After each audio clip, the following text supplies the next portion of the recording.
Greetings, science fam. We are on worksheet 2, balancing chemical equations. Just trying to get our boundaries here and figure out exactly, hey, I need to make both sides of this reaction equal, meaning that everything on the left side, the reactant side, he has to equal the same amount of each element on the right side, which is the product side.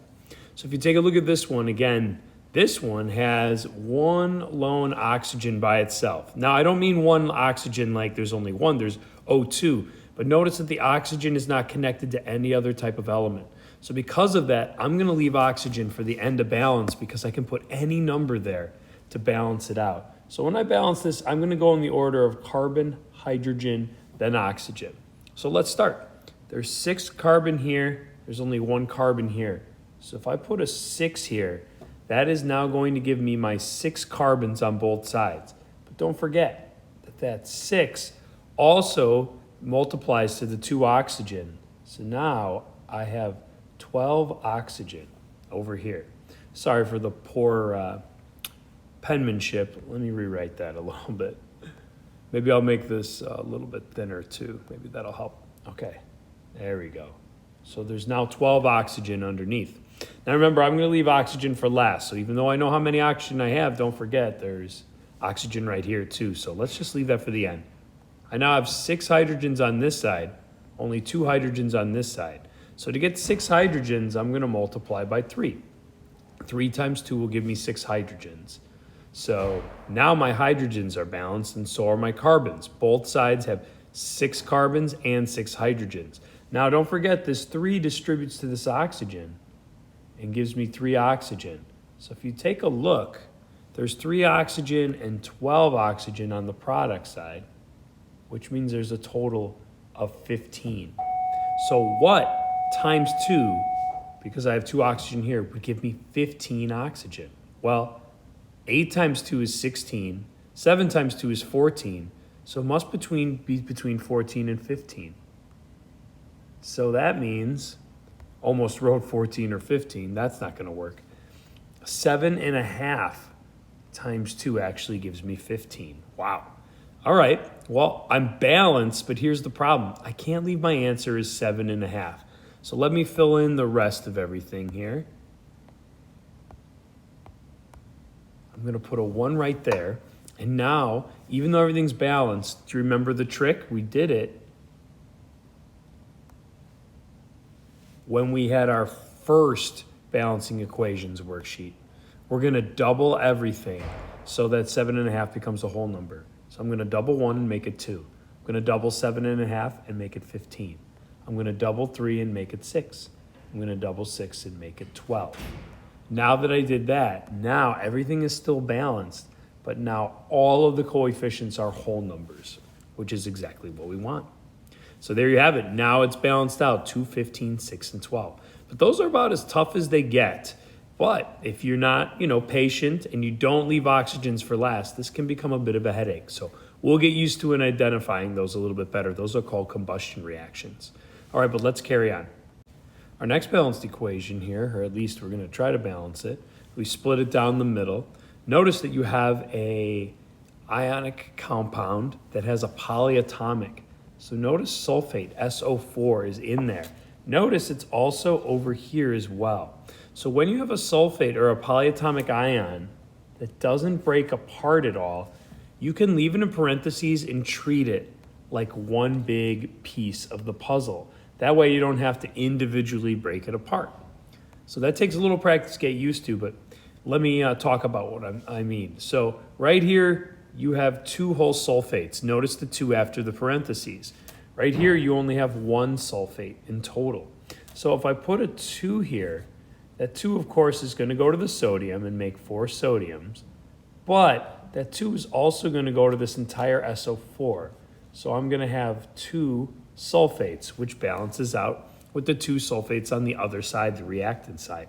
What that does is save me time so I don't have to balance the sulfur and the oxygens individually. So that's just a little trick to save you a little bit of time.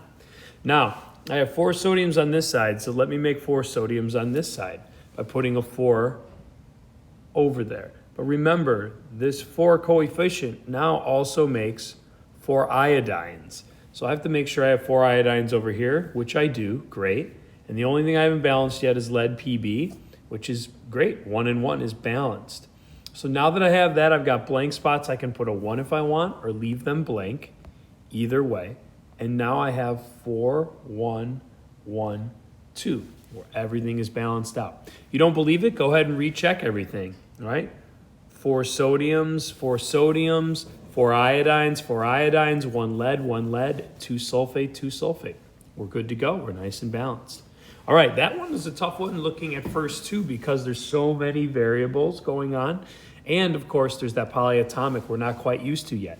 Relax. No one expects you to be a pro at any of this yet. We're learning, and that's why we're going through this and practicing. Let's take a look at the very next one though here. I'm going to divide it down the middle. I've got oxygen all alone by itself here, so I'm going to leave that for the end. That'll make me feel a lot better, I think. So I've got 3 hydrogen over here and 2 hydrogen over here. Yikes. They're not equal. The closest number they both can equal is 6. So that's what I'm going to do. I'm going to put a 2 here to make 6 hydrogen. I'm going to put a 3 here to make 6 hydrogen because 2 times 3 and 3 times 2 are both 6. But remember, when you do that, that also goes to the other element in that compound. So now I have 2 nitrogens over here and 3 times oxygen. I have 3 oxygens over here. Okay, if I have 2 nitrogens over here and I put a 2 here, I will now make 2 nitrogens. But don't forget that that also gives me 2 oxygen because the 2 distributes. I've got oxygen in 2 spots on the product side again. So 2 oxygen plus 3 oxygen actually gives me 5 oxygen. So on this side, the reactant side, I need to make that 5 oxygen. Well, what times 2 gives me 5? Yep, you guessed it. It's not a perfect whole number. It's 2.5. All right, if it's 2.5, we know what to do. Now that everything is balanced, unfortunately, we can't leave it as 2.5. That's unacceptable. So we're going to have to double all of them. So this 2 becomes 4. This 2.5 doubled becomes 5. This 2 doubled becomes 4. And this 3 doubled becomes 6. So we end up with 4, 5, 4, 6 for our balanced equation. Wow, those look like bigger numbers than that at first, but as long as we're taking our time, leaving oxygen for the end, and then doubling if we end up with a half coefficient, no problem. We can take care of that. Taking a look at question number 4, let's divide it in half. It looks like we have a polyatomic, but notice what's called hydroxide.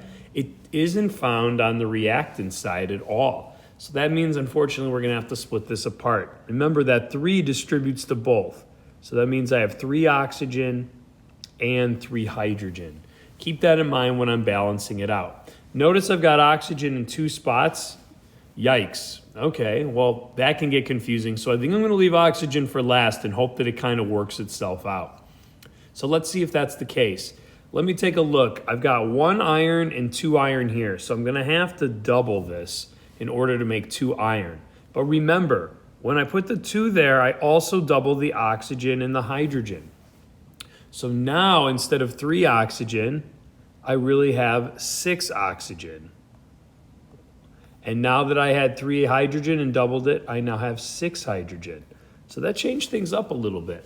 Okay, so now I need to find 6 hydrogen and 6 oxygen. Well, I'm going to leave oxygen for last again because it's in 2 spots. So let me do hydrogens. If I have 6 hydrogens over here, 3 times 2 will give me 6 hydrogens. So now that I have that 3, that means I have 3 oxygens over here, plus underneath here I have 3 oxygens. But look what happened. By leaving oxygen for last, it ended up with 6 oxygens naturally after balancing out. And that's what I have over here. So by waiting for oxygen at the end, it kind of worked itself out. And this ended up becoming 2 blank or 1, 3, a 2, 1, 3 balanced equation. Nice. So sometimes being patient and looking and seeing like, oh, wow, these oxygens are in 2 spots. That's all over the place. Let me leave that for the end. Maybe it'll work itself out. Sometimes that's a really beneficial strategy. Let's look at question number 5. All right, we've got nitric acid here, HNO3. We got magnesium hydroxide, water. Oh boy. Okay, so we got a lot going on. The only polyatomic I see that stays the same throughout is NO3, nitrate. So I can treat that like one big chunk. In fact, if I take a look at it, it looks like I've got 2 of those nitrates. So I'm going to put a 2 here to start balancing that out. All right, not bad. Notice I have 1 magnesium here and 1 magnesium here. Okay, that's not too bad. Notice now this 2 gave me 2 hydrogen. Okay, and I also have these 2 distribute. So I have 2 oxygen and 2 hydrogen here. Oh boy, okay. 2 hydrogen plus 2 hydrogen gives me 4 hydrogen on the reactant side. So I'm gonna need to put a 2 here to give me 4 hydrogen. And when I did that, that 2 went to the oxygen and gave me 2 oxygen. And hey, look at that. I left oxygen for last again, and the 2 oxygen canceled out. So excellent. I ended up balancing, this was the 2, 1, 2, 1. And how'd I do it? I started with this big one, the polyatomic, since there was 2 of them on the product side, and I tried to make it the same on the reactant side, and then just kind of followed along. Worked out well. The part that people miss often is the hydrogen here and here. You have to add those hydrogens up to get the total on the reactant side. That ended up being 4, which is how I knew that I had to multiply these 2 hydrogens by 2 to get 4. All right, so with practice, we get better and better at finding those answers. All right, we're gonna stop there halfway through for part 1 of the homework help. Nice job, science fam.